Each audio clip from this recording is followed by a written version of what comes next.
Hello students, welcome back to your own YouTube channel K Avasthi edu hub. आज के इस lecture में we are going to discuss the torque slip characteristic curve for a three phase induction motor. देखिए, आपके semester exams में 3-फेज induction motor का या तो वर्किंग प्रिंसिपल आता है या तो टॉर्क स्लिप कैरेक्टरिस्टिक आता है, और इन दोनों के साथ एक 3 या 4 नंबर का न्यूमेरिकल अटैच होता है। तो न्यूमेरिकल्स मैं आपको लास्ट क्लास में करा चुका हूं, क्योंकि न्यूमेरिकल्स डायरेक्ट स्लिप के फॉर्मूले पे ही आते हैं। तो लास्ट वाला लेक्चर और आज वाला लेक्चर, ये दोनों लेक्चर मिला के आपको एक श्योर शॉर्ट क्वेश्चन रखा हुआ है 3-फेज इंडक्शन मोटर पे।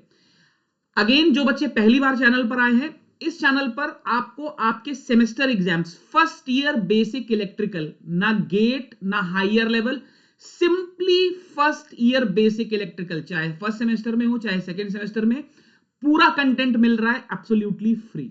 राइट, चलो स्टार्ट करते हैं। टॉर्क स्लिप कैरेक्टरिस्टिक वर्किंग हम ऑलरेडी लास्ट क्लास में देख चुके हैं। जिसका मिस हो गया है वो प्लीज सजेस्टेड वीडियोस में जाकर देख ले। देखो, अगर आपको टॉर्क स्लिप कैरेक्टरिस्टिक बनानी है तो सबसे पहले तो आपको यह जानना पड़ेगा ना कि 3-फेज इंडक्शन मोटर का टॉर्क है कितना। अगर आप टॉर्क ही नहीं जानते हो तो टॉर्क स्लिप कैरेक्टरिस्टिक कैसे बनाओगे। अब टॉर्क निकालने के लिए सबसे ज्यादा इंपॉर्टेंट है इक्विवेलेंट सर्किट। तो देखो, एक चीज ध्यान रखो, 3-फेज इंडक्शन मोटर और ट्रांसफॉर्मर, इन दोनों का इक्विवेलेंट सर्किट एक ही जैसा आता है, बिल्कुल एक जैसा आता है। ठीक, दूसरी बात, हम इक्विवेलेंट सर्किट में करते क्या है। किसी भी इक्विवेलेंट सर्किट में, आप ट्रांसफॉर्मर में भी देख चुके हो, जितने भी लॉसेस उस सर्किट में उन सबको हमें रिप्रेजेंट करना है, चाहे वो कोर लॉस हो, कॉपर लॉस हो, मैग्नेटाइजेशन करंट का इफेक्ट हो, जैसा कि हमने ट्रांसफॉर्मर में किया था। एंड प्लीज ट्रांसफॉर्मर का लेक्चर जरूर देखिएगा, it's a very hit lecture on the channel. ठीक है ना, तो वहां से आपको इस लेक्चर में काफी हेल्प मिलेगी। तो ये मैंने ऑलरेडी आपके स्क्रीन पे लिख दिया है कि 3-फेज इंडक्शन मोटर का इक्विवेलेंट सर्किट लगभग ट्रांसफॉर्मर की तरह होता है। अब सबसे पहले इक्विवेलेंट सर्किट देखें। देखिए, आपका जो स्टेटर साइड होता है ये प्राइमरी की तरह काम करता है। जैसे ट्रांसफॉर्मर में प्राइमरी और सेकेंडरी होता है, वैसे stator side is primary, rotor side is secondary. Right, एक चीज आपने और लास्ट क्लास में देखी थी, हम लोगों ने एक फॉर्मूला डिराइव किया था, F R is equal to S into F S. Right, इसका मतलब रोटर की फ्रीक्वेंसी स्लिप टाइम्स होती है स्टेटर की फ्रीक्वेंसी। अगर फ्रीक्वेंसी एस टाइम हो रही है, इसका मतलब सेकेंडरी पर यानी कि रोटर पर जो भी टर्म्स आ रहे हैं वो एस टाइम्स हो जाएंगे, किसके, प्राइमरी वाले टर्म के। तो अगर आप ध्यान से इस डायग्राम को देखो तो आपको सेकेंडरी पर जो ईएमएफ दिख रहा है वो प्राइमरी के ईएमएफ का एस टाइम हो जाएगा ऑटोमेटिकली। ठीक है ना, तो हम E2 की जगह S इंटू E2 यूज करेंगे। ठीक है ना, रेजिस्टेंस पे कोई फर्क नहीं पड़ता है, तो R1 R2 मैंने वैसे ही रखा हुआ है, X1 को मैंने S इंटू X2 कर दिया है। तो ये आपको समझना पड़ेगा, जानना पड़ेगा, रटने वाली चीज नहीं है कि क्यों S इंटू X2 हो रहा है। इसलिए हो रहा है क्योंकि फ्रीक्वेंसी स्लिप टाइम्स हो गई है। राइट, बाकी प्राइमरी का करंट I1 है, सेकेंडरी का करंट I2 है। जैसे ट्रांसफॉर्मर में I1 से आपको I0 मिलता था और I0 दो पार्ट्स में ब्रेक होता था, IM एंड IC, सेम काम यहां पर भी हो रहा है। ये वाला करंट आपको सारे मैग्नेटाइजिंग इफेक्ट्स एक्सप्लेन करता है, ट्रांसफॉर्मर की तरह मैग्नेटाइजिंग इफेक्ट्स एक्सप्लेन करता है। और ये core loss, copper loss, core copper hysteresis, basically eddy current और हिस्टीरेसिस लॉस होता है, कोर और कॉपर नहीं कहना चाहिए। ये आपको एडी करंट और हिस्टीरेसिस लॉसेस को एक्सप्लेन करके देता है। किसी भी इक्विवेलेंट सर्किट में जो रियल टर्म्स हैं वो R1 और R2 हैं, ये एक्चुअली हैं। बाकी सब तो मैंने लॉसेस को एक्सप्लेन करने के लिए आपको समझा रखे हैं। ठीक, अब इस पर्टिकुलर डायग्राम में एक चीज ध्यान देने वाली है, सेकेंडरी पर आपका जो इंपेडेंस वाला पार्ट आ रहा है, जे वाला पार्ट, रिएक्टेंस वाला पार्ट, वो आ रहा है S इंटू X2। अब इस सर्किट में मैं थोड़ा सा मॉडिफिकेशन करूंगा। देखिए, मैं एक टर्म लिख रहा हूं R2 अपॉन S। ठीक, R2 अपॉन S को मैं कैसे लिख सकता हूं, मैं लिख सकता हूं R2 upon S plus R2 minus R2 लिख सकता हूं। अब इसको मैं कैसे लिख सकता हूं, R2 प्लस R2 कॉमन ले लूं तो आ जाएगा 1 अपॉन S माइनस 1। इसका मतलब R2 अपॉन S वाला जो टर्म है उसको अपन ऐसे भी लिख सकते हैं। अब ऐसे क्यों लिखा है ये आपको भी टॉर्क इक्वेशन में समझ में आएगा, क्योंकि मैं स्लिप की अलग अलग वैल्यू रखूंगा तो मुझे आउटपुट पर अलग अलग वैल्यूज मिलेंगी। जैसे मैंने इसी डायग्राम को एक्सप्लेन कर रखा है, ये देखिए, ये आपका रोटर साइड का डायग्राम है, रोटर इक्विवेलेंट सर्किट। तो अगर आप ये सर्किट समझ जाओगे तो काम बहुत आसान हो जाएगा। This is your rotor equivalent circuit. Same circuit है, बस मैंने थोड़ा सा मैनिपुलेशन किया हुआ है, यही सर्किट है, बस इसी को थोड़ा सा मैनिपुलेट किया हुआ है ताकि मैं एक मोर इजी फॉर्म निकाल पाऊं टॉर्क इक्वेशन का।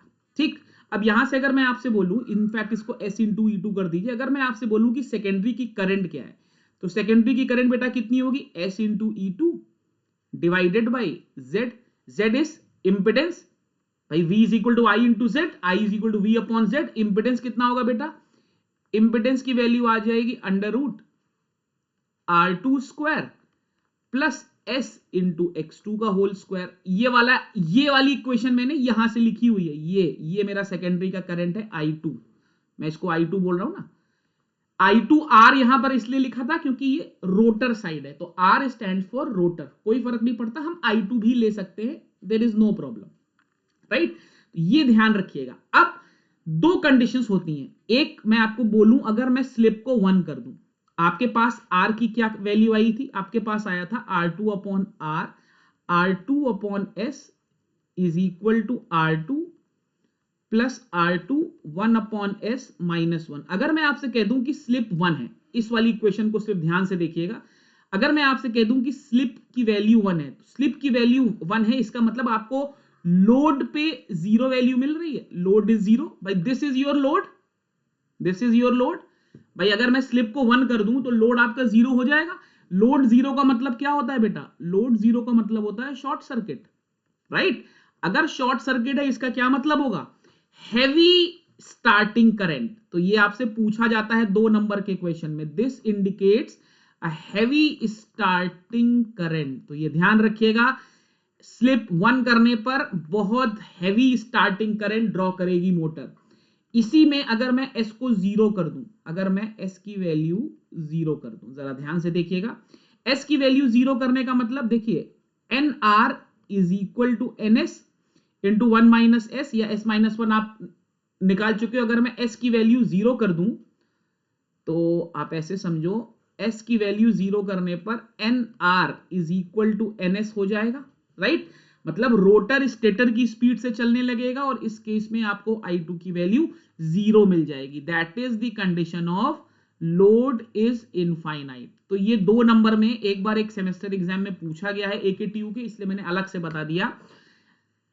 अगर आप मेन 5 या 7 नंबर का क्वेश्चन कर रहे हो और ये वाला पार्ट स्किप भी कर रहे हो तब भी कोई प्रॉब्लम नहीं, आपको ये इक्विवेलेंट सर्किट बनाना है, क्योंकि इसी इक्विवेलेंट सर्किट से हम बाद में टॉर्क की इक्वेशन निकालेंगे। अब बहुत सीधी सी बात है, आपका रोटर में कॉपर लॉसेस हो रहे हैं। अगर मैं आपसे कहूं कि रोटर के कॉपर लॉसेस निकालिए, रोटर के कॉपर लॉसेस, देखिए सबसे पहले हम टॉर्क की इक्वेशन डिराइव करेंगे। तो रोटर के कॉपर लॉसेस को मैं लिख सकता हूं 3, रोटर में I2 करंट फ्लो कर रहा है इंटू R2। अब लाइन और फेस से आप जानते हो यहां पर 3 क्यों आया है, तो मुझे नहीं लगता मुझे इसको समझाने की जरूरत है। अब I2 की वैल्यू आप निकाल चुके हो, what is I2, I2 is S into E2। ध्यान से देखिए, what is I2, this is your I2, I2 is S into E2, तो S square into E2 square, और डिनोमिनेटर में अंडर रूट हट जाएगा, तो R2 square plus S into x2 का होल स्क्वायर, ये आ जाएगा into R2। This will be the value of the copper loss that are occurring in rotor. I guess बात समझ में आ रही है, ठीक। इसको हम बोल देते हैं इक्वेशन नंबर 1। अब पूरे लेक्चर में आपको सिर्फ एक चीज ध्यान रखनी है, वो है PI is to PC is to PM, that is 1 is to S is to 1 minus S। इतना चीज आपको याद रखना है, बस इसी से हम पूरी टॉर्क इक्वेशन डिराइव कर लेंगे। इसमें क्या क्या है, PI is your rotor input power, rotor input के करस्पॉन्डिंग जो पावर है ये वो है।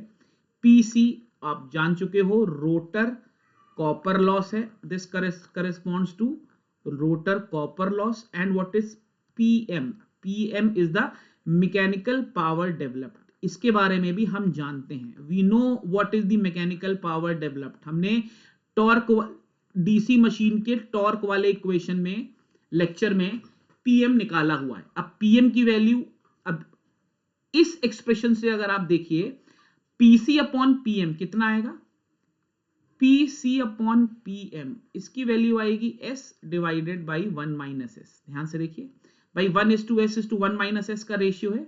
यहां से अगर मैं पीएम की वैल्यू निकालूं तो पीएम की वैल्यू आएगी 1 minus S divided by S into PC आएगी। अच्छा, पीसी की वैल्यू मैंने अभी निकाली, ये है आपका पीसी इक्वेशन 1 से, तो मैं लिख सकता हूं फ्रॉम इक्वेशन 1 पीसी की वैल्यू यहां रख दूं तो पीएम कितना आएगा 1 minus S divided by S, and PC की जगह रख दूं 3r2, this will B 3r2 into S square into E2 square divided by R2 square plus S into x2 का होल स्क्वायर, ये रख सकता हूं। ध्यान से देखिए, आप भी मेरे साथ साथ करते चलिए, जैसे लेक्चर खत्म होगा आपका कॉन्सेप्ट भी क्लियर हो जाएगा। अब यहां से इस s को काटो, ये स्क्वायर उड़ा दो, you will get pm is equal to 1 minus s, right? This will be 3r2 into E2 square, and denominator में यू विल गेट, एक सेकेंड रुकिए, डिनोमिनेटर में you will get r2 square plus S x2 का whole square, right? ये आपको PM की value मिल गई। अब आप जानते हो कि मैकेनिकल पावर डेवलप्ड होती कितनी है, ये तो आप टॉर्क वाले क्लास में पढ़ चुके हो। Mechanical power developed is equal to omega M into T. T is the torque, भाई यही तो है आपका टॉर्क, टी इज टॉर्क, ठीक। अब मैकेनिकल पावर डेवलप कहां पे होगी, जो पार्ट मूव कर रहा होगा। मूव कौन सा पार्ट कर रहा होगा, मूव कर रहा होगा आपका रोटर। तो अगर मैं यहां पर पीएम की वैल्यू मैं कर दूं ओमेगा इंटू टॉर्क, तो ओमेगा की वैल्यू कितनी होती है 2πn/60 पर मिनट और पर सेकेंड का ध्यान रखिएगा, इंटू टी। लेकिन ये स्पीड किसकी होगी, ये तो रोटर की स्पीड होगी। क्यों? क्योंकि टॉर्क कहां जनरेट हो रहा है, जो पार्ट रोटेट कर रहा है ना। बात समझ में आ रही है ना आप सभी लोगों के, कोई याद करने की जरूरत नहीं पड़ेगी। यहां से मेरे को बताओ टॉर्क की इक्वेशन कितनी आ जाएगी, टॉर्क आ जाएगा 60 divided by 2πnr into PM. PM की वैल्यू ये रखी हुई है, राइट?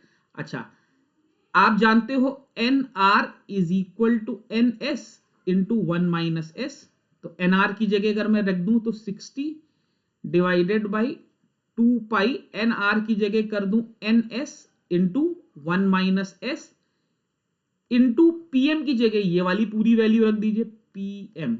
अब जरा ध्यान से देखिए, ये वैल्यू पीएम की यहां सब्स्टिट्यूट कर दीजिए।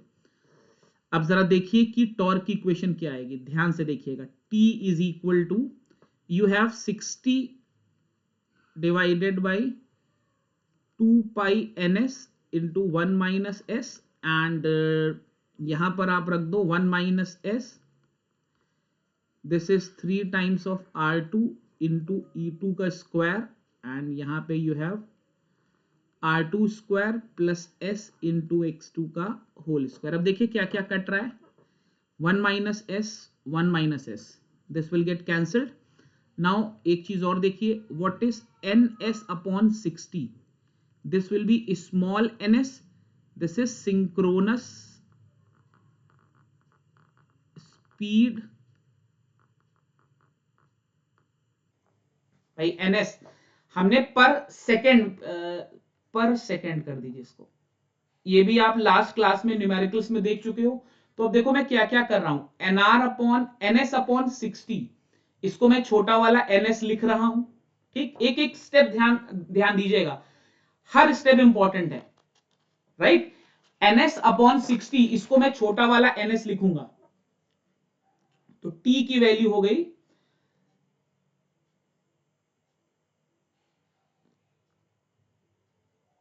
3 इंटू R2 इंटू E2 का स्क्वायर, यहां पर कोई टर्म इस एस मिसिंग था, इसको एस को यहां ऐड करिए, इस s को यहां पे ऐड करिए, ध्यान से देखिएगा, कोई गलती आपसे भी नहीं होनी चाहिए। यहां पर ns अपॉन 60, इसको मैं क्या कर दूं, इसको मैं कर दूं nr, और यहां पे 2 पाई ऑलरेडी है, ठीक, तो इसको मैंने कर दिया 2 पाई nr, ठीक। अच्छा, ये आपका हो गया r2 square plus s into x2 का whole square, this is the complete expression, ठीक। अब ये जो टर्म है आपका 3 divided by 2 pi N R, इसको मैं कांस्टेंट बोल रहा हूं, t is equal to k times, you get k times into r2 into s into e2 का square divided by r2 square plus x in s into x2 का whole square, this is the torque equation for a 3-phase induction motor. A very very important derivation, very important derivation, बहुत सी जगह, बहुत सी book में, और आपकी favourite book में भी। आई होप आप समझ पा रहे हैं मैं किस फेवरेट बुक की बात कर रहा हूं, जो आप लोग लास्ट में खरीदते हैं पास होने के लिए, वहां पर भी डेरिवेशन यहां से चालू है, तो ये एक्सप्रेशन यहां से आया है, ठीक। अब यहां पर एक चीज जरा ध्यान से देखिएगा, अगर मैं टॉर्क की डिपेंडेंसी की बात करूं तो मुझे बताओ, देखो इस इक्वेशन को मैं थोड़ा सा मॉडिफाई कर रहा हूं आपको दिखाने के लिए, ये आपको लिखना नहीं है, आपकी इक्वेशन यहीं पे खत्म हो गई, लेकिन अगर मैं यहां से, यहां पर देखो एस स्क्वायर आएगा, उस एस स्क्वायर में इसको मैं बाहर ले लूं अगर, तो ये हो जाएगा R2 अपॉन एस स्क्वायर, और बाकी ये हो जाएगा प्लस x2, और उस एस स्क्वायर के एक एस से ये स्क्वायर कैंसिल हो जाएगा। तो मैं आपको सिर्फ ये दिखाना चाहता हूं कि torque is inversely proportional to slip. Why torque is inversely proportional to slip? क्योंकि बाकी सब चीजें कांस्टेंट हैं भाई, R2 भी कांस्टेंट है, E2 भी कांस्टेंट है, x2 भी कांस्टेंट है, ये सारी चीजें कांस्टेंट हैं, तो आपका torque is inversely proportional to slip. तो किसी भी 3-phase इंडक्शन मोटर में आपका जो टॉर्क आता है वो स्लिप के इनवर्सली प्रोपोर्शनल होता है, ठीक है, ये चीज ध्यान रखिएगा। The value of torque is inversely proportional to slip, बाकी सब कुछ कांस्टेंट है। अब अगर मुझे मैक्सिमम टॉर्क निकालना है तो जरा मैक्सिमम टॉर्क निकाल के देखते हैं, what is tau max. Tau max निकालने के लिए मुझे क्या करना पड़ेगा, dt बाई ds को 0 पुट कर दूं, राइट भाई, केवल स्लिप ही तो वो टर्म है जिस पर टॉर्क डिपेंड कर रहा है, तो मैं अगर टॉर्क को स्लिप के रिस्पेक्ट में 0 पुट कर दूं तो मुझे मैक्सिमम टॉर्क की कंडीशन मिल जाएगी। अब इसके लिए मुझे करना क्या है, मुझे ds ऑफ, आपने जो टॉर्क की इक्वेशन निकाली हुई है that is k times of R2 into S into E2 का square divided by R2 square plus S square x2 square, इसको 0 पुट करना है। आप इसको आराम से सॉल्व करके देख लो, रिजल्ट को याद रखो, जब आप इसको 0 पुट करोगे तो आपको जो वैल्यू मिलेगी मैक्स, वो मिलेगी s is equal to R2 upon x2। ये वो कंडीशन है जब आपका टॉर्क मैक्सिमम होगा, ये है आपकी टाउ मैक्स की कंडीशन, ठीक है। आपका टॉर्क तब मैक्सिमम होगा जब स्लिप की वैल्यू R2 अपॉन x2 के बराबर होगी। अब अगर आपको टाउ मैक्स की वैल्यू निकालनी है तो आपको क्या करना पड़ेगा, आपको s बराबर R2 बाई x2 पुट करना पड़ेगा, कहां पे, टॉर्क की इक्वेशन में। तो व्हाट इज द टॉर्क की equation, this is the torque equation. मैं फिर से लिख रहा हूं, जितनी बार मैं लिखूंगा आप भी मेरे साथ लिखते चलो, आपको भी याद हो जाएगा। R2 into E2 square divided by R2 square plus S square x2 square. अब S की जगह जब आप R2 अपॉन x2 पुट करोगे, finally you will get, value put करके देख लेना, it's very very easy, k times of E2 square divided by 2x2. This is maximum torque. Just remember this expression. This expression is for maximum torque and this expression is for torque. Is that very very clear to all of you? अब जब तक आप torque का expression नहीं निकालते तब तक आप टॉर्क स्लिप कैरेक्टरिस्टिक नहीं डिराइव कर सकते। अब देखिए आपका मैक्सिमम टॉर्क किन किन चीजों पर डिपेंड कर रहा है। देखिए it is directly proportional to the square of the rotor induced EMF. देखिए tau max is directly proportional to E2 का स्क्वायर। आप ये चीज देख रहे हो, पहला पॉइंट क्लियर है। दूसरा, it is inversely proportional to the rotor reactance, P max की वैल्यू 1/x2 के प्रोपोर्शनल है। तीसरी और सबसे कमाल की चीज, ये रोटर के रेजिस्टेंस पे डिपेंड ही नहीं कर रहा है। मतलब टाउ मैक्स डिपेंड ही नहीं कर रहा है रोटर के रेजिस्टेंस पे। लेकिन सबसे इंपॉर्टेंट चीज, एस की वैल्यू क्या आई है? एस की वैल्यू आई है R2/x2। तो टॉर्क डायरेक्टली तो R2 पे डिपेंड नहीं कर रहा है, लेकिन आपकी स्लिप डिपेंड कर रही है R2 पर। ओके, ध्यान से ये पॉइंट पढ़िए, सबसे इंपॉर्टेंट है। The slip eight which the maximum torque occurs depends on the rotor resistance. फिर से मैं बोल रहा हूं, जब आप torque equation 3 phase induction motor की डिराइव कर रहे हो, उस समय आपका मैक्सिमम टॉर्क डायरेक्टली तो सेकेंडरी के रेजिस्टेंस पे डिपेंड नहीं कर रहा, वो स्लिप पे डिपेंड कर रहा है, और स्लिप सेकेंडरी या रोटर के रेजिस्टेंस पे डिपेंड कर रहा है। इसका मतलब ये है, अगर आप R2 वेरी कर दोगे, very very very very important point, by varying the rotor resistance maximum torque can be attained at any required slip। मतलब आप स्लिप को फिक्स कर दो, स्लिप को फिक्स कर दो, ठीक, और R2 को वेरी करो, ठीक। तो फॉर डिफरेंट R2s, ध्यान से समझिएगा मेरी बात, for different R2s you will get T max. देखिए T मैक्स को टाउ से भी लिखा गया है कई कई बुक्स में। तो T मैक्स या टाउ मैक्स, आपको सेम मैक्सिमम टॉर्क स्लिप को कांस्टेंट रख के मिल सकता है अगर आप रोटर का रेजिस्टेंस चेंज कर दो। ये बहुत कंफ्यूजिंग पॉइंट है, क्योंकि आप लोग बहुत जल्दी में जब क्वांटम से पढ़ते हो, तो जब आप कर्व देखते हो तो आपको बहुत सारे कर्व दिख जाते हैं। अब आपका दिमाग ही काम नहीं करता कि अरे यार ये तो 3-4 ग्राफ बनाए हुए हैं। वो 3-4 ग्राफ इसलिए बनाए हुए हैं क्योंकि आप R2 चेंज करते जाओगे तो भी टाउ मैक्स नहीं चेंज होगा, टाउ मैक्स नहीं चेंज होगा, केवल कर्व आपका लेफ्ट की तरफ शिफ्ट करता जाएगा। वो मैं भी आपको करके दिखाता हूं कि कैसे हो रहा है।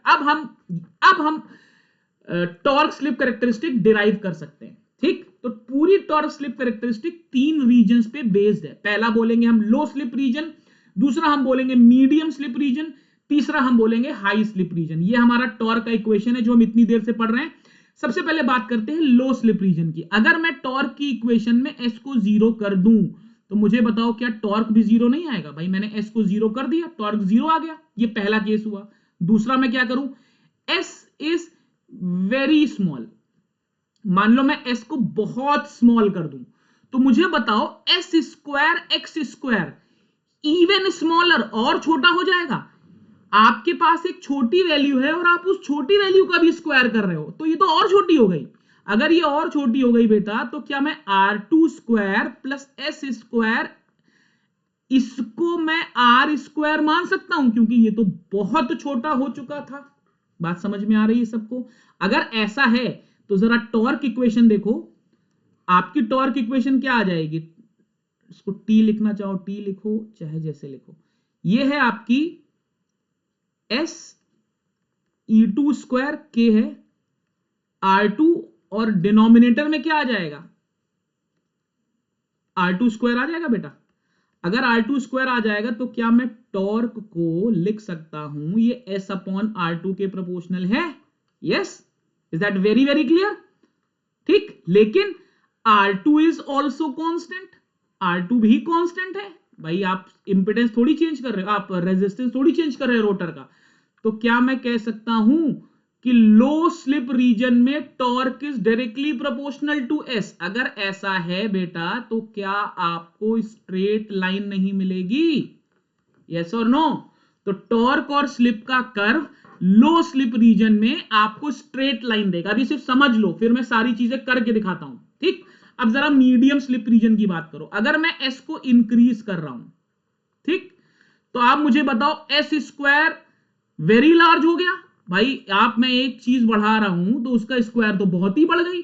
अगर वैसा हो गया तो R2 square plus S square x2 square को मैं लगभग लगभग एस स्क्वायर x2 स्क्वायर मान सकता हूं। यस, अगर ऐसा हो गया तो मुझे बताओ क्या मेरा torque s divided by S square x2 square के प्रोपोर्शनल आ जाएगा, या मैं कह सकता हूं मेरा टॉर्क प्रोपोर्शनल हो जाएगा 1 upon S into x2 square के। अगेन आप मुझे बताओ x2 तो कांस्टेंट है, अगर x2 कांस्टेंट है बेटा तो क्या मेरा torque is inversely proportional to s आ गया। y is equal to 1 upon x वाली लाइन आ गई। क्या होता है, ये होता है rectangular hyperbola, right. This is your rectangular hyperbola. Is that very very clear. इसका मतलब जब मैं स्लिप बढ़ा रहा हूं तब एक गिवन स्लिप के लिए वो स्लिप क्या होगी, s is equal to R2 upon x2, या एक ऐसा R2 मिलेगा जिसकी वैल्यू होगी s इंटू x2, जहां पर मुझे मैक्सिमम टॉर्क मिल जाएगा, राइट। तो पहले लो स्लिप रीजन में तो ये स्ट्रेट लाइन था, उसके बाद ये बन गया रेक्टेंगुलर हाइपरबोला। कहां तक, जब तक s की वो वैल्यू नहीं मिल गई जो कि आपको मैक्सिमम टॉर्क दे दे। और एक बार आपको मैक्सिमम टॉर्क दिया गया और आप उसके बाद भी एस की वैल्यू इंक्रीज कर रहे हो, तब आपका ग्राफ सडनली सीज कर जाएगा, ठीक। The torque decreases beyond the point of maximum torque. भाई जब आपने मैक्सिमम टॉर्क की कंडीशन अटेन कर ली, अब ये तो मैक्सिमम है ना भाई, अब एस को कुछ भी करो मैक्सिमम से तो नीचे ही आएगा। तो होता क्या है, ये राइज करता है, मैक्सिमम तक जाता है और उसके बाद आपका टॉर्क डिक्रीज करना चालू होगा। जब टॉर्क रोटेटिंग इफेक्ट होता है, अगर वही डिक्रीज हो जाएगा तो अल्टीमेटली आपकी मोटर स्टॉप हो जाएगी, राइट। तो आपकी मोटर किस रीजन में ऑपरेट करती है, s इज इक्वल टू 0 से लेके s is equal to sm तक। हम इस sm को नॉर्मली 1 रखते हैं, तो हमारी इंडक्शन मोटर 0 से 1 स्लिप के बीच में ही ऑपरेट करती है। यह मैंने आपको थ्योरेटिकली भी समझाया था जब मैं आपको पहला लेक्चर बता रहा था। यहां पर यह चीज मैथमेटिकली भी प्रूव हो गई। अब इसी ग्राफ को अगर बनाना हो तो जरा ध्यान से देखिए, पहले स्ट्रेट लाइन है थोड़ी दूर तक, उसके बाद हाइपरबोलिक हो गई, इसके बाद आपका टॉर्क सीज कर गया, ठीक। अब ये इसका टेक्निकल डायग्राम है, ये डायग्राम आपको हर बुक में मिलता है। ये वो मैक्सिमम कंडीशन है, R2 is equal to S into x2। अगर आपने s की वैल्यू 1 कर दी तो R2 is equal to x2, यहां पर आपको मैक्सिमम टॉर्क मिलेगा। उसके बाद एक चीज और ध्यान रखिए, R2 की अलग अलग वैल्यूज पर आप देख रहे हो टाउ मैक्स चेंज नहीं हो रहा, केवल आपका कर्व लेफ्ट की तरफ शिफ्ट हो रहा है। यही मैंने आपको बताया था, okay. Is that very very clear. In fact आप एक चीज ध्यान रखिएगा, s इज इक्वल टू 1 आपका अनस्टेबल रीजन होता है, इसके बियॉन्ड आपको नहीं जाना है, मैक्सिमम टॉर्क के बियॉन्ड आपको नहीं जाना है, ठीक है। ये ध्यान रखिएगा, ये 2 नंबर में क्वेश्चन पूछा जाता है। तो this brings us to the end of 3 phase induction motor. 3 phase induction motor से रिलेटेड जितने भी कॉन्सेप्ट थे हमने कवर कर लिए हैं। नेक्स्ट क्लास में हम hopefully 3 phase single phase induction motor along with its starting methods पढ़ेंगे। तो अगर आपने अभी तक चैनल को सब्सक्राइब नहीं किया है तो फटाफट से सब्सक्राइब कर दो, and don't forget to click the bell icon so that you are notified when our next lecture comes. All the very very best for your semester exams. Take care.